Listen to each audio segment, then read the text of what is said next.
Good afternoon, class. And this afternoon, I will be your reporter. So, I will discuss the scoring rubrics.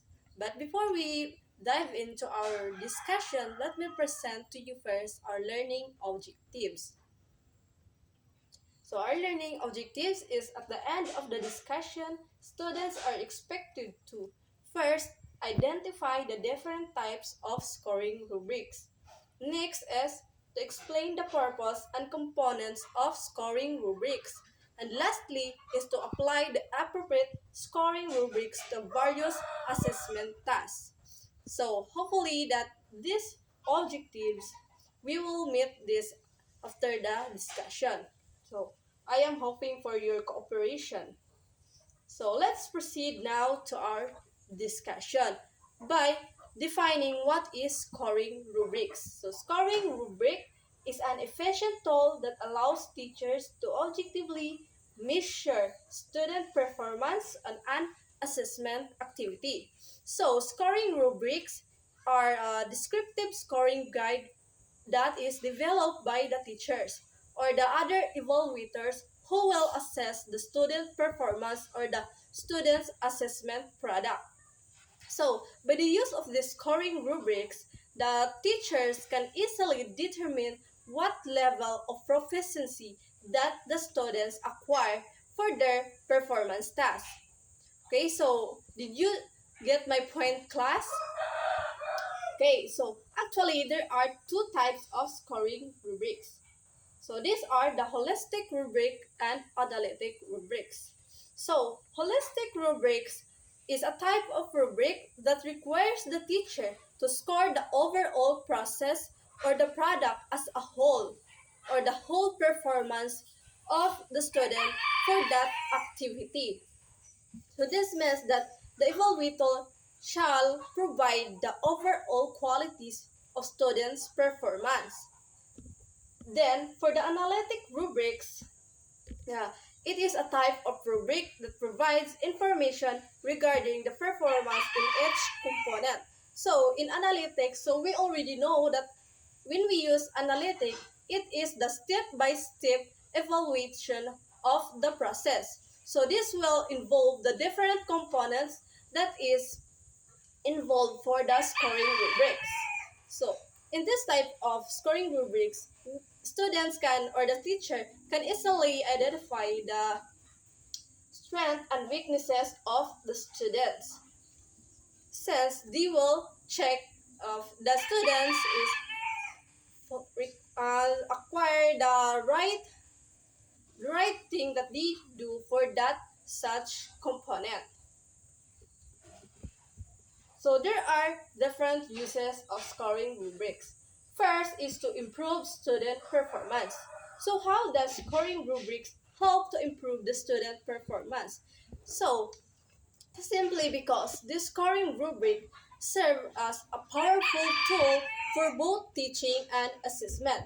So through the use of scoring rubrics, students become aware on what they need to do or how does the teacher will evaluate their performance. So in that case, the student can think or enhance their skills on how they perform that task to achieve those different components and that is inside the scoring rubrics. So next is help students become more thoughtful judges of the quality of their own and other works. Okay, so just like what I said earlier, students become aware on what are the standards that set by the teachers for this performance task. So the students can easily judge their performance based on the provided scoring rubrics. And also, the most advantages of this is the students can compare their own performance toward the other students. So they can identify if they have a good performance or not. Next is reduce the amount of the time teachers spend in evaluating students' work. Okay, so why? It is simply because if you will use scoring rubrics, the teacher already developed this, right? So therefore, this teacher already set the their expectation or what the student need to perform. So in that during the scoring, all the teacher have to do is to evaluate uh, if the student perform what they want to perform. So next is allows teachers to accommodate heterogeneous classes. Okay, so when we say heterogeneous classes, it means it have a collaboration. So through having a scoring rubrics, we will expect that this is all about the performance task, and most of those performance tasks is do by group. So in that case, students can collaborate with their classmates for them to enhance their knowledge and produce a better performance or product. Next is make scoring more accurate, unbiased, and consistent. Of course, there are already set standards. So, in scoring, the teacher will just check those different standards. So, therefore, their scoring become consistent for every student. So, the student cannot question the teachers why they only have this grade, since they can also evaluate their own performance based on the scoring rubrics. So, so let's now move on with the advantages of using rubrics. So the first advantages is it allows consistency and objectivity in scoring across the given criteria. So this is what I've been earlier for my discussion. Since the teacher will just base their scoring on the set standards or for the scoring rubrics. Next is clarify the criteria in more specific terms. So, most importantly, in making a scoring rubrics is to give your specific terms or specific definition for such criteria. So, for example, for your proficiency, for the definition of your proficiency is students will be able perform the task perfectly. So, in that case, you provide the clear expectation. Next is students can identify the basis on how they are to be evaluated. So by presenting your scoring rubrics to your class, students will also analyze or maybe become aware on how you will evaluate them or what is your expectation.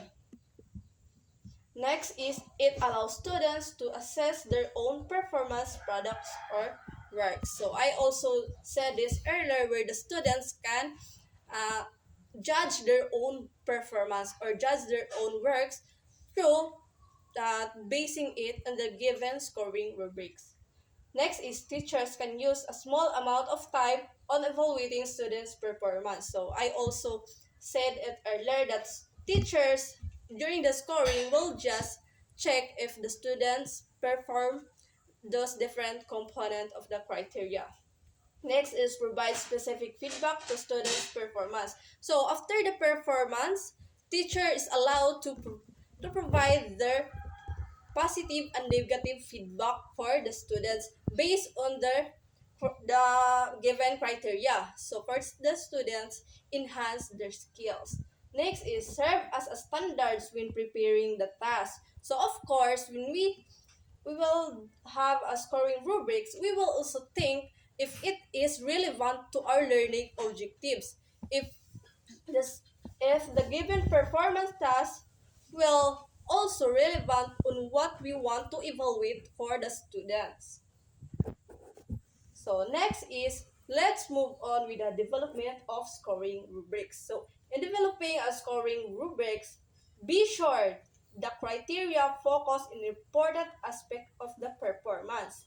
So first, the first thing that we have to do in developing a scoring rubrics is to to think if that is relevant on what we want to check for the students and check the important things that we need to evaluate in that. Okay, so next is match the type of rating with the purpose of the assessment. So also we will we will choose this criteria that is relevant for the assessment. That is that will help us to get what is the main purpose of having this assessment.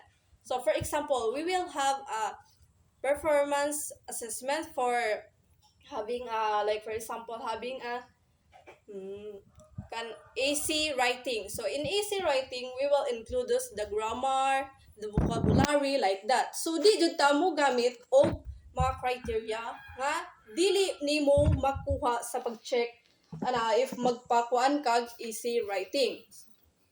Next is the description of the criteria should be directly observable. So in having a scoring rubrics, of course, we should think that the criteria that we set should be observable for us to easy evaluate. Next is the criteria should be written so that students, parents, and others can understand them. So much better if we will have a scoring rubrics, it will be in a written form because the students can easily retain what we have set. So unlike SA, we will just provide a visual scoring rubrics. So we will just say our set standards. So dali na siya makalimutan. So if makalimot ang students, they have the chances to read it again if we will provide a written scoring rubrics. So next is the characteristics and traits used in the skill should be clearly and specifically defined. So, para mas maklaro sa students unsa ilang need to i-perform, much better if mo provide tag definition sa atong criteria which is specific and clear to avoid ambiguous information for the students. So, for example, kanang gamit ta og mga words nga lisod sabton sa students. So uh, it will produce ambiguous information for the students. Next is take appropriate steps to minimize scoring errors. So of course, in checking the students' performance, adto jud ta magsugod sa unsay angay unahong i-check. So adto jud ta, for example, dapat adto ta mo check una sa unsay pinakauna nga giset imo nga standards before ta mo proceed adto sa overall da para dili ta magka-conduct og scoring error. Next is the scoring system needs to be feasible. So when we say feasible, it is feasible, it means that ang imong activity nga ihatag is makaya ra ba sa imong students. So, we know that there are many types of students, especially if in your class you have students which is disabled. So, imong hunahunaon if ang imong ipahimo nga performance task is makaya ra sa normal students and those students with disabilities. So that's all for our discussion in this afternoon. I hope that you learned for today. Thank you.